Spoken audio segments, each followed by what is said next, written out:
नमस्कार एडे, welcome you all to DRX mentor. मैं हूं डॉक्टर चंद। अब जब हम फार्मासिस्ट की प्रिपरेशन करते हैं तो हमारे माइंड में एक थॉट आता है कि सेंट्रल गवर्नमेंट और स्टेट गवर्नमेंट के जो फार्मासिस्ट होते हैं उनमें से कौन सा बेटर होता है, salary wise, workload wise, facility wise. ये आपकी कमेंट्स में भी रिफ्लेक्ट होता है। कई बार ऐसी कमेंट्स आती हैं कि सर सेंट्रल गवर्नमेंट का फार्मासिस्ट बेटर है, स्टेट गवर्नमेंट का फार्मासिस्ट है। क्योंकि जब आप इंटरनेट पर कोई इस टॉपिक से रिगार्डिंग आप सर्च करेंगे तो आपको कोई कॉन्क्रीट इन्फॉर्मेशन नहीं मिलेगी। तो चलिए इस वीडियो में डिस्कस करेंगे कि सेंट्रल गवर्नमेंट और स्टेट गवर्नमेंट का जो फार्मासिस्ट होता है उसकी सैलरी में, वर्कलोड में और उसकी फैसिलिटीज़ में कितना डिफरेंस होता है। तो चलिए स्टार्ट करते हैं।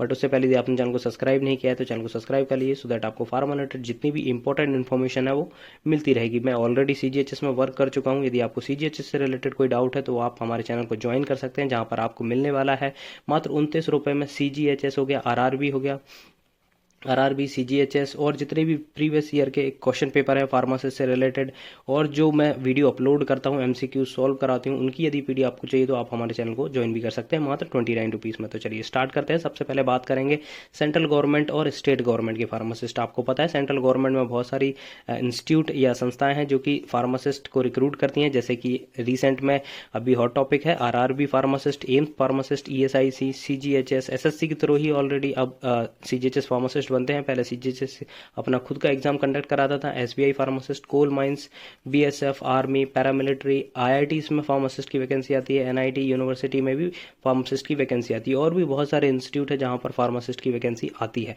स्टेट की बात करें तो आपको पता है पर्टिकुलर स्टेट जैसे मध्य प्रदेश हो गया, छत्तीसगढ़ हो गया, दिल्ली हो गया, तो जितनी भी स्टेट है सभी में फार्मासिस्ट होते हैं। वहां पर दो जगह फार्मासिस्ट प्लेस्ड होते हैं। एक होता है आपका जनरल हॉस्पिटल जो कि आपके डिस्ट्रिक्ट में, तहसील में होता है, आपके कैपिटल में हो सकता है, और कुछ रिसर्च इंस्टीट्यूट होते हैं जहाँ पे फार्मासिस्ट की वैकेंसी आती है।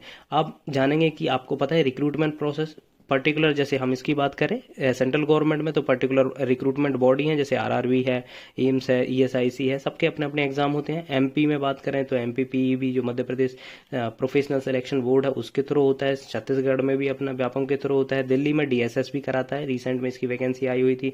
तो ऐसे ही सभी जगह की अपनी अपनी संस्थाएं जो फार्मासिस्ट की रिक्रूटमेंट करते हैं। नेक्स्ट बात करेंगे कि इनकी सैलरी में क्या डिफरेंस होता है। यदि सेंट्रल गवर्नमेंट की बात करें तो आपको पता है 2800 ग्रेड पे होता है, 2800 ग्रेड पे होता है। और यदि हम दिल्ली में जॉब करते हैं, फार्मासिस्ट जो भी दिल्ली में जॉब करता है तो उसको लगभग 62,000 उसकी टोटल सैलरी बनती है जब वो ज्वाइन करता है। तो स्टेट गवर्नमेंट में ये वेरी करता है क्योंकि वहाँ पर ग्रेड पे डिफरेंस होता है। जैसे मध्य प्रदेश में ग्रेड पे 2400 है, हरियाणा में 3600 है, उत्तराखंड में 4200 है, दिल्ली में बात करें तो वहाँ पे 2800 ग्रेड पे है। और मध्य प्रदेश की बात करें जहाँ से मैं बिलोंग करता हूँ तो मध्य प्रदेश में अराउंड 40,000 रुपये सैलरी बनती है।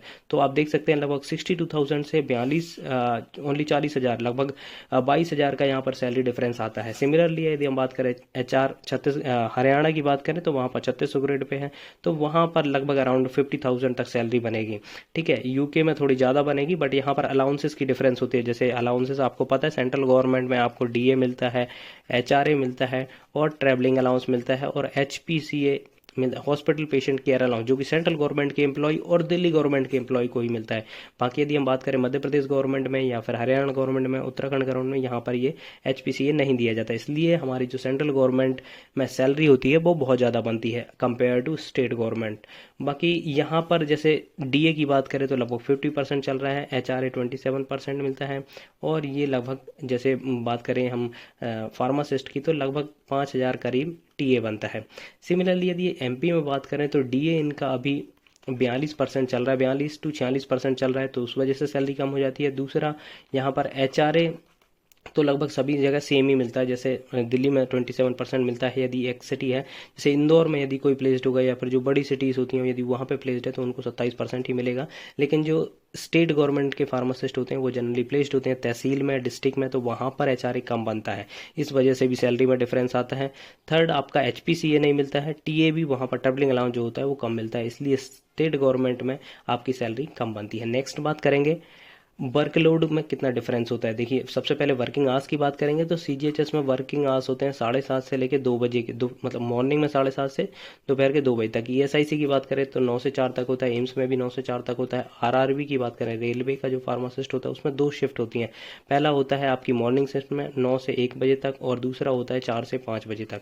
ठीक है, इसमें नाइट शिफ्ट का हालांकि सिर्फ जो एम्स है यहाँ पर कुछ जो फार्मासिस्ट होते हैं जो कि जनरल ओपीडी में बैठते हैं उनके के लिए नाइट शिफ्ट होती है, अदरवाइज सीजीएचएस, ईएसआईसी, आरआरबी में नाइट शिफ्ट नहीं होती है।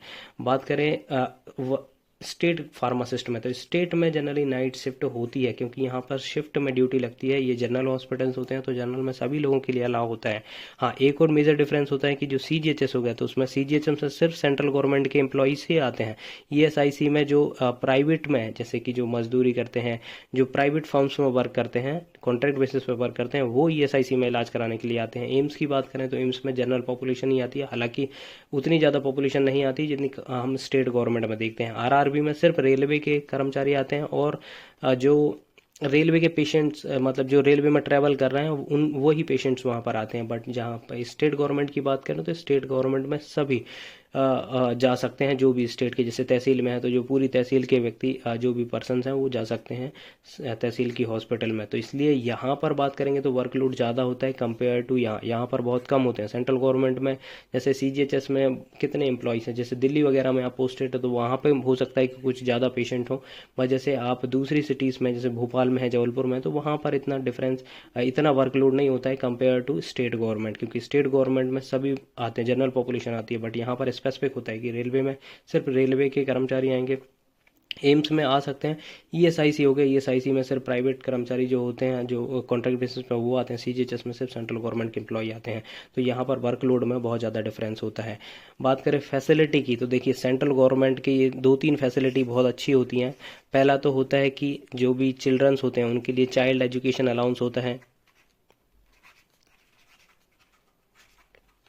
ये मिलता है लगभग 27,500 मिलता था, अब ये रिवाइज हो चुका है 27,500 पर ईयर एक चाइल्ड को मिलता है। यदि 2 चाइल्ड किसी के हैं तो 54,000 सालाना उसको मिलता है उनको बच्चों को पढ़ाने के लिए। दूसरा मिलता है हेल्थ फैसिलिटी, उनको हेल्थ फैसिलिटी पूरी मिलती है कि यदि उनके जो खुद वो जो एम्प्लॉय है वो और उसके डिपेंडेंट्स जो भी है, जैसे उनके मदर फादर हो गया, हस्बैंड वाइफ हो गई, या हस्बैंड है, या फिर उनके बच्चे हैं, तो उनका इलाज फ्री में होता है। जैसे सीजीएचएस की बात करें तो सीजीएचएस के इम्पैनल्ड हॉस्पिटल हैं, वहाँ पर जाके आप कैशलेस आपकी जो भी प्रॉब्लम है वो दिखा सकते हैं। जैसे जो भी आप एडमिट भी हो सकते हैं तो आपका 1 रुपये भी खर्चा नहीं होगा, जो कि हमारे स्टेट गवर्नमेंट के फार्मासिस्ट के लिए या स्टेट गवर्नमेंट के एम्प्लॉय के लिए इतना फैसिलिटी नहीं होती है। दूसरा, चाइल्ड एजुकेशन अलाउंस भी नहीं मिलता है।